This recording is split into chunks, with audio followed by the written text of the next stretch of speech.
ubushakashatsi kugeza n'ubu buba bugikorwa, ariko ubwamaze gukorwa butarashyirwaho akadomo ka nyuma bwose buracyagaragaza ko inkomoko y'ikiremwa muntu ari hano muri Afurika. Gusa ubushakashatsi bumwe bugaragaza yuko inkomoko ya muntu itaba ari mu burasirazuba bwa Afurika nk'uko byagiye bitangazwa, ahubwo ko hari ibindi bice. Kubemera ukubaho kw'ikiremwa muntu bashingiye kuri siyanse, bagahera nanone ku mihindagurikire y'inyoko muntu, bemeza yuko inkomoko y'ikiremwa muntu ari umugabane wa Afurika. Nubwo waba ubyumva cyangwa se ukaba warabyize, ushobora kuba wibaza uburyo abahanga bageze kuri uyu mwanzuro wo kwemeza yuko l'Afrique est le berceau de l'humanité, ahantu hakomoka ikiremwa muntu cyose ku mubumbe dutuye. Ibitekerezo by'uko gifite inkomoko muri Afurika gishingira cyane cyane ku muhanga mu bijyanye n'ibinyabuzima. Inkomoko yabyo n'imihindagurikire yabyo ni Umwongereza yitwa Charles Darwin. Yabayeho hagati y'1809 kugera mu 1882. Mu gitabo cye yise The Descent of Man yanditse mu mwaka w'1871 yavuze yuko bishoboka ko Afurika ariyo nkomoko y'inyoko muntu, kubera yuko bimwe mu binyabuzima bihuza imisusire myinshi n'ikiremwa muntu ariho bisangwa. Ahangaha yavugaga inguge ndetse n'ingagi. Gusa hari n'izindi nkende nini zabayeho mu Burayi mu myaka ishize ya za miliyoni myinshi, izazikomotseho wenda ngo zikaza kwerekeza muri Afurika. Yarashidikanyaga cyane. Amateka y'imihindagurikire y'ikiremwa muntu yerekana yuko mu myaka 400 ishize hari hariho abantu bitwa Neanderthaliens. Abangaba ni babyara bacu babayeho kera, batangiye kugenda no kubaho mu Burayi ndetse no muri Aziya. Naho hagati yo mu myaka y'300 n'200 ishize, ubushakashatsi bwagaragaje yuko habayeho undi muntu wundi, Homo sapiens. Abangaba nibo bakomotseho umuntu uyu munsi tubona, umuntu ugezweho wakomotse muri Afurika. Uyu ngo Homo sapiens ngo yagaragaye muri Afurika nanone mu myaka y'50 n'40 ishize. Niwe wakomotsweho n'umuntu w'ubu ngubu, umuntu ugezweho uhagaze nk'uko tumeze. Aba ngo bagaragaye muri Afurika. Naho hagati yo mu myaka 50 n'40 ishize, umuntu w'iki gihe Homo sapiens ngo nibwo yakandagiye i Burayi mu ntangiriro y'ikinyejana cya 20. Ubwo ni mu myaka 1900. Abahanga mu by'ubumenyi bw'ubuzima bw'ikiremwa muntu no gukura kwabwo batekereje ko bazi igisubizo gitandukanye n'igisubizo cya Charles Darwin, wavugaga yuko umuntu nyawe akomoka muri Afurika hagati yo mu myaka y'300 no mu myaka 200. Iki gihe bo bemeje yuko inkomoko y'ikiremwa muntu, inkomoko ya muntu igezweho uyu munsi, ari mu Burayi cyangwa se muri Aziya. Bagaragaje yuko umusekuruza w'abantu Neanderthaliens wari ufite imisusire ijya gusa n'iy'ikiremwa muntu yaba yarabonetse mu Burayi. Bemeza yuko yaba yarabayeho hagati yo mu myaka 400 n'40. Nicyo kiremwa cya mbere cyapimwe bikagaragaza yuko cyaba gikomoka ku kiremwa muntu. Hari kandi na Javaman uzwi nka Homo erectus wavumbuwe muri Indonesia. Byemezwa yuko nawe yari ariho mu myaka ya za miliyoni myinshi ishize. Uyu we ni uwa kera cyane. Uretse aba babiri, haje kuvumburwa yuko haba harabayeho abandi bantu nk'uwitwa Piltdown Man. Uyu we byavugwaga yuko yavumbuwe mu Bwongereza, ariko nyuma abashakashatsi baje kugaragaza yuko cyari ikinyoma cyambaye ubusa, atigeze abaho. Mu 1924 haje kugaragara ubundi bushakashatsi bwaje kuvuguruza ubwari bwarabayeho mbere bwose, maze bwo bugaragaza yuko hari ibisigaratongo biri muri Afurika y'Epfo by'abantu bahabaye bafite imisusire yenda kumera nk'imiterere y'umuntu w'uyu munsi. Raymond Dalton, umuhanga mu kwiga ibisigaratongo n'inkomoko y'ubuzima bw'umuntu, yavukiye muri Australia. Yakoraga muri kaminuza ya Witwatersrand i Johannesburg muri Afurika y'Epfo. Yashishikajwe cyane n'izi nkuru zidahuriza cyane ku nkomoko y'ubuzima bw'umuntu, nawe ahita atangira ubushakashatsi. Mu mpera z'1924 ubwo Dalton yiteguraga kwitabira ubukwe udusanduku tubiri tw'amabuye twaturikiye muri kariyeri y'amabuye, maze ibisigazwa by'utu dusanduku abijyana iwe. Yagerageje kumena utu dusanduku maze abonamo ibintu bitangaje cyane, aho yabonaga igikanga gifite umunwa w'ubwoko budasanzwe, kuko byagaragazaga yuko ari ikiremwa muntu. Ahita atangira gutekereza ko uyu muntu yaba ari umukurambere w'abandi bantu bariho uyu munsi. Mu kugerageza gucukumbura no kwiga kuri bwa busanduku, yaje kugeraho abona ubwonko bukwiramo neza. Nyuma y'amezi menshi atobora yitonze, yasanze urwasaya rwo hepfo ndetse n'umutwe wose byenda guhura n'ikiremwa muntu, ariko nanone cyari gito. Uyu muntu yari amaze kuvumbura yaje kumwita Australopithecus africanus, nk'uko yabigaragaje mu gitabo cye yise Adventure with the Missing Links, imihindagurikire y'ikiremwa muntu, ibyo bita evolution humaine cyangwa se human evolution. Kuyisobanura ni uburyo ikiremwa muntu cyagiye gihindura imibereho yacyo, ni uburyo ikiremwa muntu cyagiye gihindagura imimerere yacyo kugeza ku izimira rya byinshi mu bintu byari bigize ibisekuru byacu byari mu buzima bwabo. Hanyuma umuntu akagenda ahinduka ku buryo uyu munsi njyewe nawe duteye gutyo.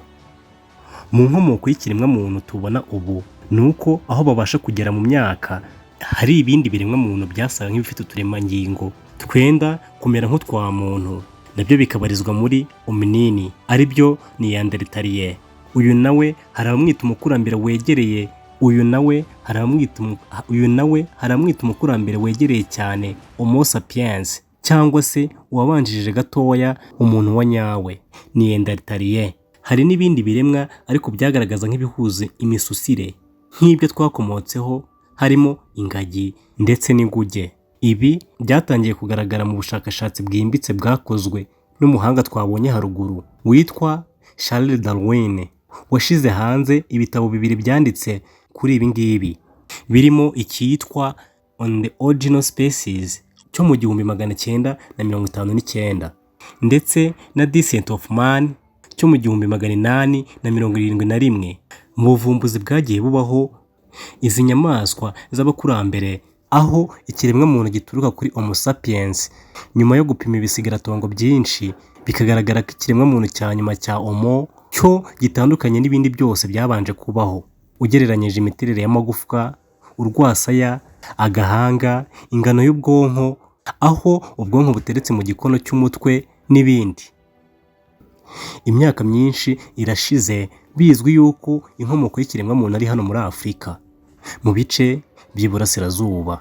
Mu mwaka w'2018 itsinda ry'abahanga riyobowe n'umuhanga mu bucukumbuzi bw'ibyataburuwe mu matongo cyangwa se ibisigaratongo yitwa Dr Mohamed Sanouri wo muri Centre National d'Investigation, yashyize hanze inyandiko mu kinyamakuru cya Science igaragaza ko inkomoko y'inyoko muntu bashingiye ku bisigaratongo byavumbuye nyuma biboneka mu gace ka Aina Hanek muri Algeria, ariho hashobora kuba hazingiye inkomoko y'inyoko muntu.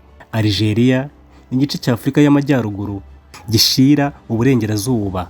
Mu bushakashatsi bwatwaye imyaka irenga 20 bari muri za laboratoire bagerageza gupima ibisigaratongo byose, byagaragaje ko ibikorwa byinshi bya muntu n'iby'ibindi binyabuzima byinshi biri mu muryango hominini byiganje cyane mu bice by'amajyaruguru ya Afurika. Ibyo wakwita nk'ikoranabuhanga cyangwa se ubukorikori bwari bugezweho icyo gihe, birimo ibikoresho bikozwe mu mabuye bisa nk'ibyabonetse muri Afurika y'Iburasirazuba, ariko ibi ngibi byo mu majyaruguru ya Afurika byo ni ibya kera, ku buryo abahanga basanze bishobora kuba bimaze imyaka miliyoni 2.6. Ikindi kintu gishya cyaje bisa nkaho cyongera ku bundi bushakashatsi bwari bwarakozwe bw'inkomoko y'inyoko muntu, nubwo umukurambere wahawe izina rya Littlefoot nawe wo mu muryango w'ibinyabuzima bya Australopithecus.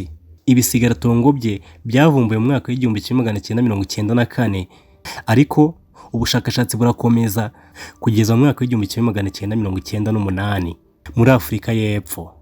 Uyu nguyu we ngo yabashaje cyane kurusha Lucky, usanzwe azwiho yuko ari we mukurambere wa mbere wabayeho muri Afurika nka Homo sapiens. Igikanka cya Littlefoot gisa nkaho ari nacyo cya nyuma cyavumbuwe, cyagaragaye mu mwaka w'1997 kivumbuwe n'umushakashatsi ku bantu ba kera wo muri Afurika y'Epfo witwa Leonard Clark. Byasabye imyaka 13 kugira ngo igikanka gicukurwe nyuma y'amamiliyoni y'imyaka gitabye munsi y'ubutaka muri metero nyinshi mu kuzimu. Mu mirimo yakozwe myinshi itandukanye harimo gucukuza amenyo y'imashini kugira ngo Littlefoot wari uri mu gitaka hasi ashobore gukurwa muri ubwo buvumo yari arimo bwo mu ntara ya Gauteng. Uyu munsi intara ya Gauteng yavumbuyemo Littlefoot yanditswe mu mitungo kamere na UNESCO nk'ingobyi y'ikiremwa muntu. Isura ya Littlefoot bivugwa yuko itigeze yangirika nubwo yamanutse ikagwa muri metero 20 mu bujyakuzimu. Umuntu kandi ashobora kubona ibice bimwe na bimwe by'amenyo bigaragaza yuko amagufwa ye yihanganaga cyane agahangana n'ibyashoboraga kuyangiza. Byumvikana yuko yari akomeye kurusha y'uyu munsi. Ikiganza cye cyari gifunze nk'igikumwe, byerekana yuko icyo ari ikimenyetso cya nyuma cyakozwe n'uyu witwa Littlefoot. Ni umuntu wo muri Australopithèque, afatwa nk'umuntu udasanzwe kurusha na Homo sapiens. Abahanga bo muri kaminuza ya Witwatersrand bamuvumbuye nk'umuntu udasanzwe wari ufite ubuhangange mu gukomera k'umubiri ndetse no kwihanganira ibyari kumuhungabanya icyo gihe. Ibisubizo byashyizwe ahagaragara mu kwezi kwa gatatu mu mwaka w'2014 bivuye mu bahanga b'i Paris, byanagaragaye mu kinyamakuru Journey of Human Evolution. Byagezweho hakozwe ubugenzuzi bwa gihanga. Ibitaka byari bikikije ubuvumo byabariwe hagati y'imyaka ya 1.5 na 2,200,000. Nyuma y'isuzumwa rya gihanga, abashakashatsi bageze ku mwanzuro ko ibitaka byari bikikije icyo gikanka byibumbiye aho ngaho nyuma y'inkago yateye urupfu rwe. Mu buvumo butagererwagamo n'igisimba cyose cyashoboraga kuba cyarya uwo muntu wo hambere. Australopithèque, inkomoko y'abantu bo mu bwoko bwa Australopithecus, yakurikiye abitwa aba hominide, niyo yashingiweho n'ibyakozwe n'abashakashatsi ku bantu ba kera. Ibyagaragajwe n'ubuvumbuzi muri Afurika y'Epfo byamaze igihe kinini cyane bifatwa nk'ibimaze igihe gito ugereranyije n'ibyavumbuwe muri Afurika y'Iburasirazuba. Ahatahuwe umuntu witwa Raki wo muri Ethiopia mu mwaka w'1974. Amagufwa ye atekerezwa yuko yari amaze imyaka 3,200,000 by'imyaka, ariko yo ntago yuzuye neza nka Littlefoot. Yo yuzuye. Umuntu witwa Australopithecus prometheus wavumbuwe amagufwa ye yuzuye ku kigero cya 90%.